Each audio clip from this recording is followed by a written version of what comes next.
Hi everyone, welcome back to the channel. So today we're going to wrap up our discussion on Warbreaker with part 3, the third act of the story, and we're going to talk full on spoiler talk for the entire Warbreaker story.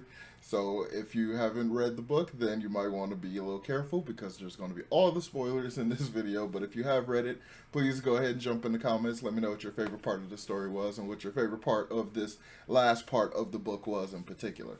So, as always, please make sure you hit that like button and subscribe to the channel if you haven't done so already, and let's begin.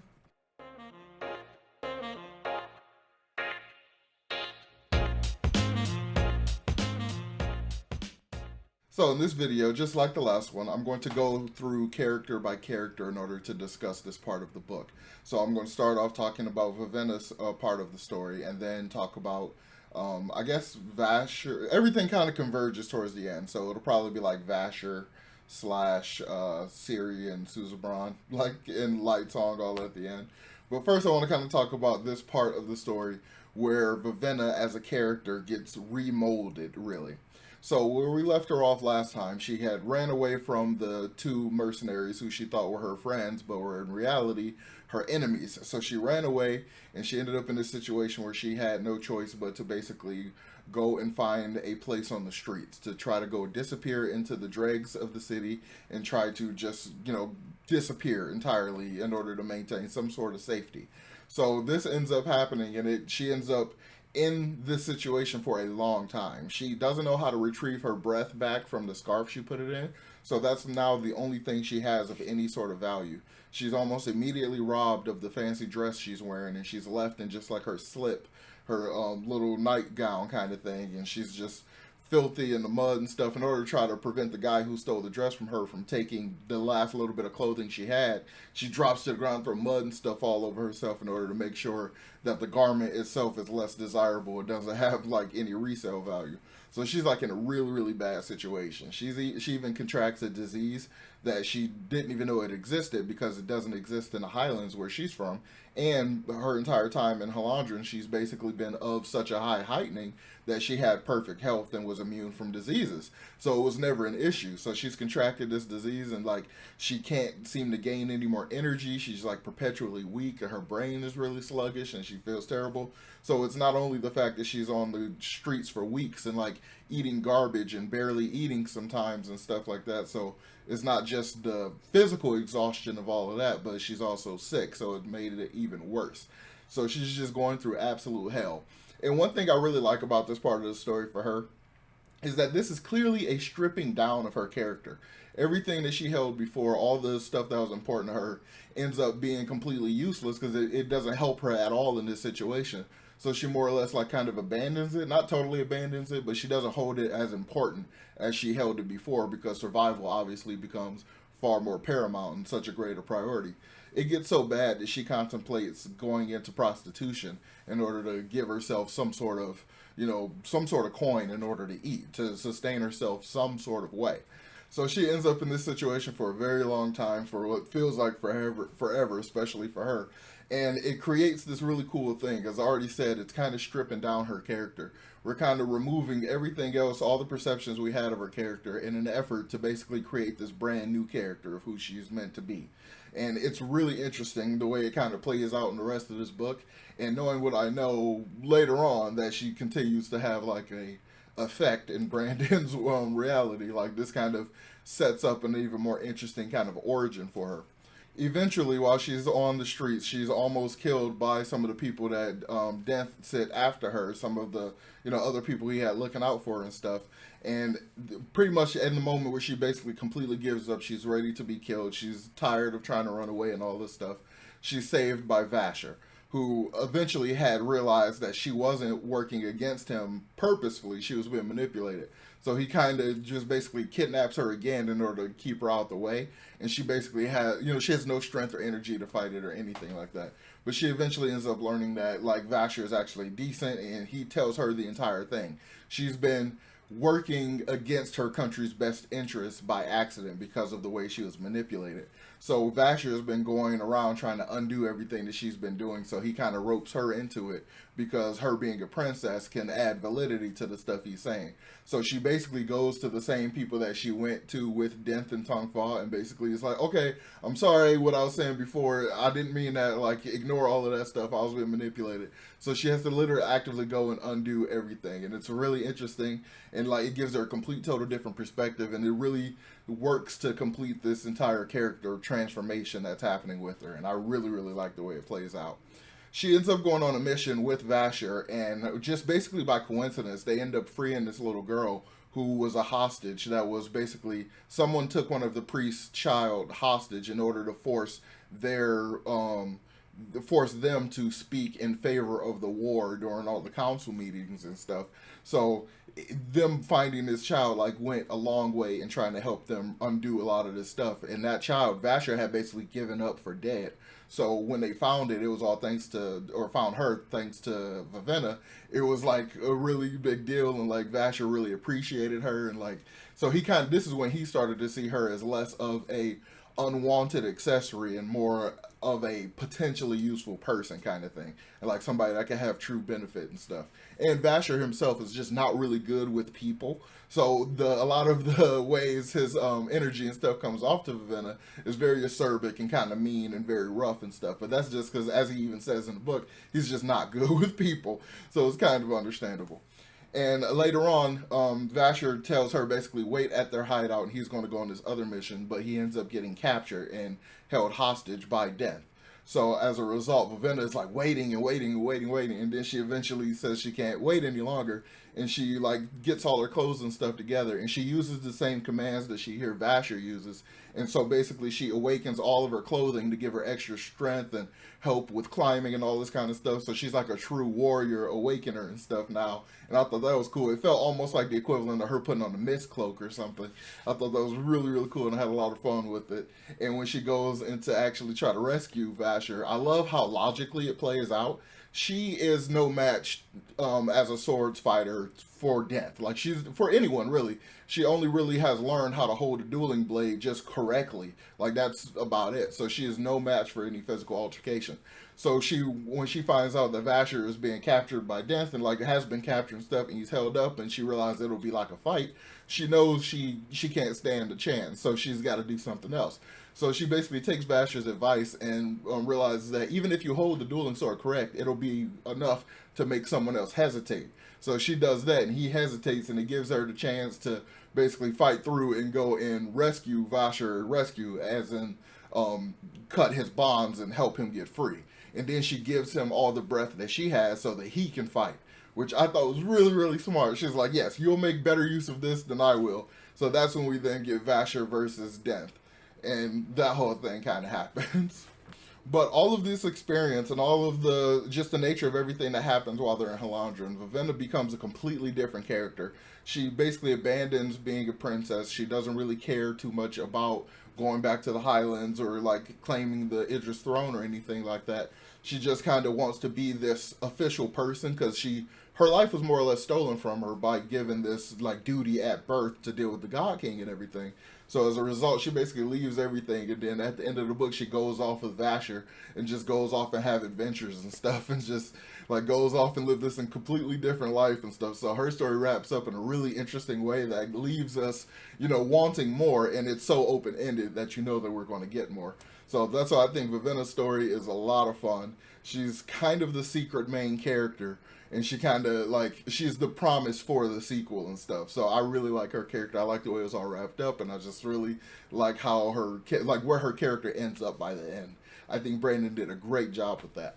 So let's go ahead and talk about another set of characters. That took like 10 minutes. Let's see if we can talk a little quicker about Ciri and Suzerain. So Ciri and Suzerain at this point, they can communicate and stuff, and they've basically gotten some mild proof on a lot of their conspiracies.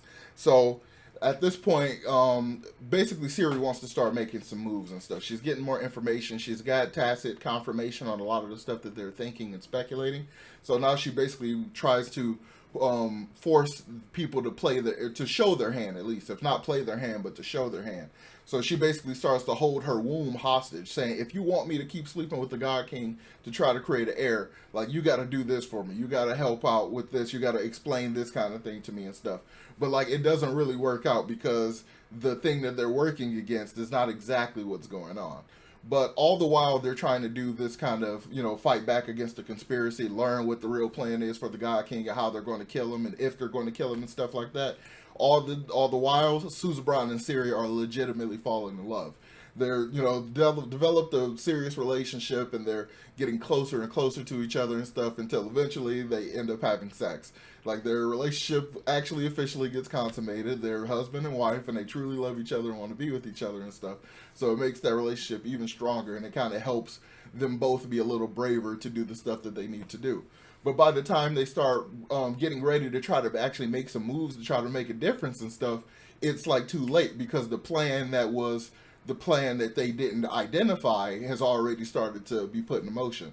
Their assumption that Suzerain's priests were basically getting him ready to basically give up his breaths, the wealth of breath that he has, in order to basically create the next God King, which they assumed would kill Suzerain. They thought that kind of thing was about to happen, and that was kind of the conspiracy that they were leaning on, that it was just a method of, transferring the breaths and killing them or whatever. And they weren't even thinking too much about the war. But in reality, it's neither the Halandran nor the Idrians who are pushing this war and like causing all this strife in the kingdom. It's really the Pankal people, another nationality to the south that has been basically annexed by Halandran, who has been subjugated and stuff, but their country is so small that they can't really fight back actively. So they've set in motion this plan to get the Halandrans and the Idrians to fight each other in this long, protracted war of hatred and aggression and stuff, in order for Halandran to be distracted enough for Pankal to basically assert their dominance and become independent again. So they're manipulating these two other factions of people to get mad at each other, fight each other, so they can be distracted enough so they can just slide in and go and do whatever they want to do. So that was the whole thing with the getting the commands for the Lifeless, because they were manipulating Blushweaver, and through extension trying to manipulate Lightsong in order to get the command so that they could take control of the army and set all the basically the propaganda in place so that they can set this thing in motion so that all their stuff will work. So while Suzerain's priests they didn't really have his best interest at heart. I mean, they kind of did, but they weren't going to kill him. It wasn't really their plan to kill him. It's just the way the other God Kings had died was honestly more coincidence than anything else. So the entire conspiracy they were trying to figure out is kind of wrong, but it was still kind of right. So it's like an entire scenario. And when everything is set into motion, Suzerain and Ciri are captured immediately. Their plan is to sacrifice her on this altar and make it look like some crazy Halandran ritual and stuff that would make the Idrians really mad and cause their position in the war to be one of emotion and anger and stuff, and cause them to, like, even if somebody tried to explain that it was all a manipulation, they wouldn't listen kind of thing. They were trying to set that up. And then they were planning on killing the God King too, but blaming Ciri or blaming some Idrians so that the rest of the Halandran will hate Idris, like, master, like, they killed our god and our king and blah, blah, so we super hate them. So it'd just be massive hate on either side, like, no way to end this war logically and stuff. So that's basically their plans. But while Suzerain is locked up in jail, they're about to kill Ciri. And in this part, I thought it was kind of sad, but also, like, wow, it felt very realistic. Like, in the moment before Bluefingers was about to kill Ciri, she's like, no, you were making a mistake. Like, the wife of the God King would be a great hostage and stuff. And then she, like, couldn't even come up with others. She just kept trying to throw stuff at the wall to see what would stick, but then, like, couldn't because she was so afraid and just started begging for her life and stuff. And it was like, it was like very sad and stuff, and it kind of hits you in the heart a lot. And then pretty much at the last moment, literally in the last moment, Suzerain comes in and he's awakening everything and has all these awakened objects and stuff, and he rescues her. The way he's able to do it has to do with what happens to him while he's in prison. So we got to go to the prison to talk about Lightsong and talk about the rest of that scenario.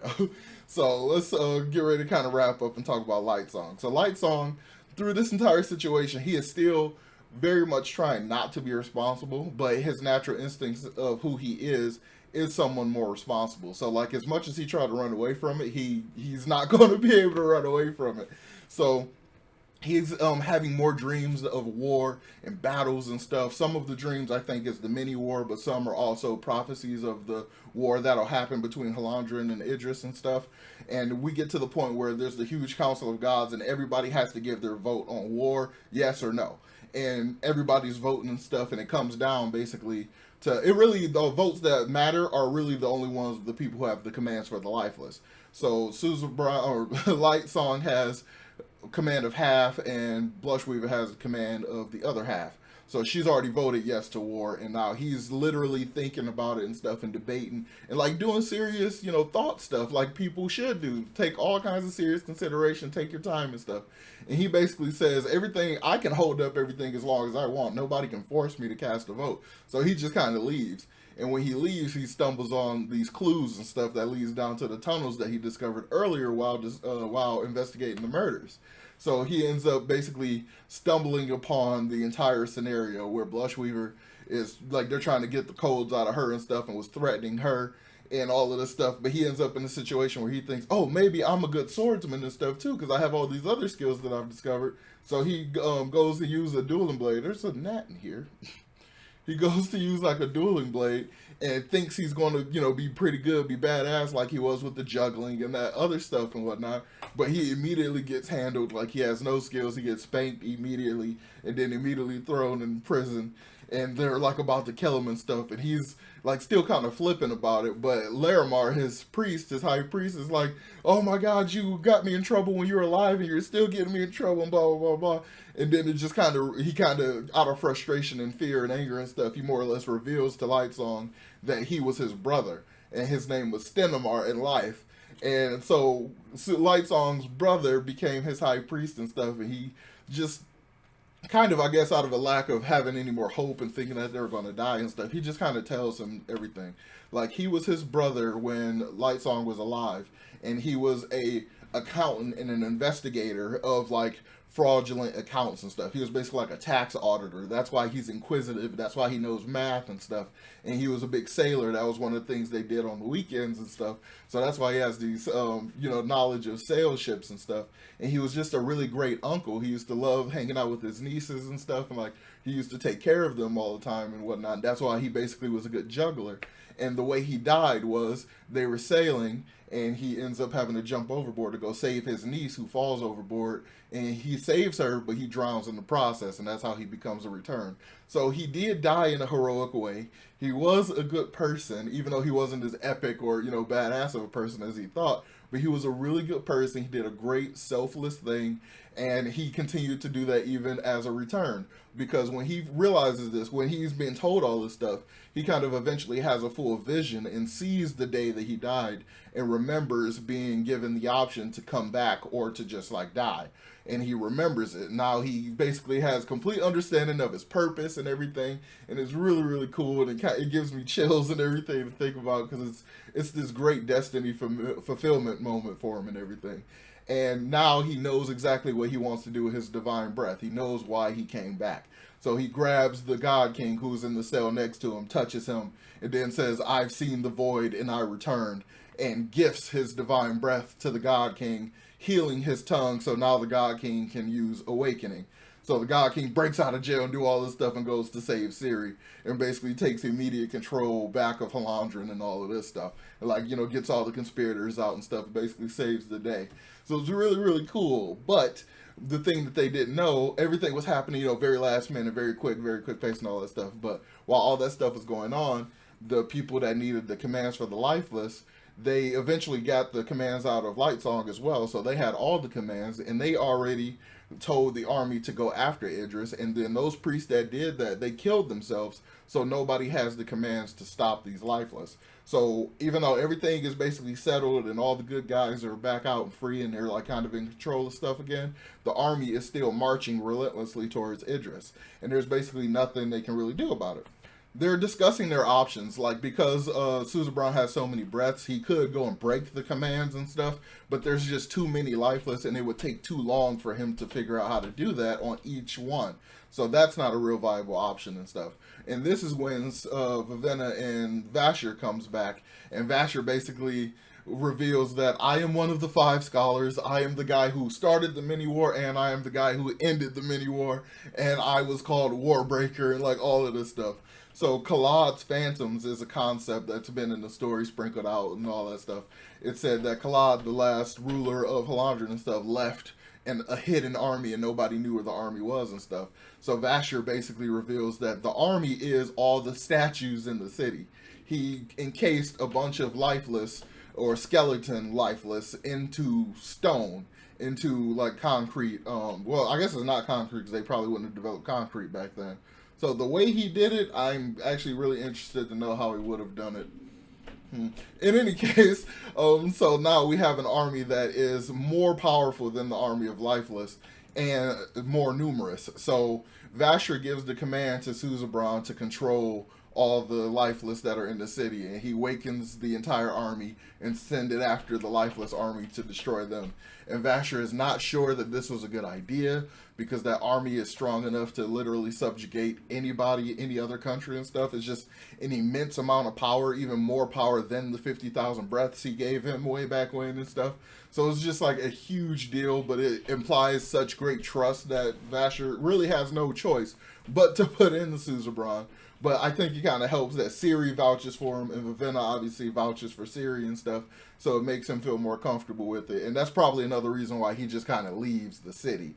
And well, he implies he's got more stuff to do, and that's when Vivenna leaves with him, which I really hope gets touched on in Nightblood or any other way we touch back on the Warbreaker story. I just kind of want to know what they go off and do next, because Vasher's last lines kind of imply that there's some other thing that has to do with the 5 scholars or the creation of the mini war or just anything that happened in that past. Like, there's still some loose ends he wants to go and deal with that. And I'm like, I want to know what it's about. I'm interested. I want to know what's going on. What happened to the other scholars? What else did you guys learn? What were those commands that he said to the little girl that erased her memory and stuff? Like, how does any of that work? Like, how and when do they world hop? Like, all of this kind of stuff. There's so many more questions I still have. But yeah, let's go ahead and wrap this up. Let me know what you thought about the way Warbreaker ended. I really, really like this story. I like it a lot, and I really like it. I want to still give it credit as a one-off, even though it's clearly not going to be a one-off. But just as one that started off as a standalone, I think Brandon did a great job, because he typically does a great job. But this story is very different than other Cosmere stuff, but it works really well. The characters are a lot of fun. The magic is really interesting. And then there's just still a whole bunch of mysteries about the world and everything that we just don't know yet. So it's definitely one of the places in the Cosmere that's just rife for mining and theories and theory crafting and all that stuff. So yeah, I really enjoy it. So yeah, next video we're probably going to just do what I said previously and just have like a ramble session about the magic and that kind of stuff. So make sure you subscribe to check that out. So as always, make sure you hit that like button and subscribe to the channel if you haven't done so already, and I will talk to you all next time. Peace.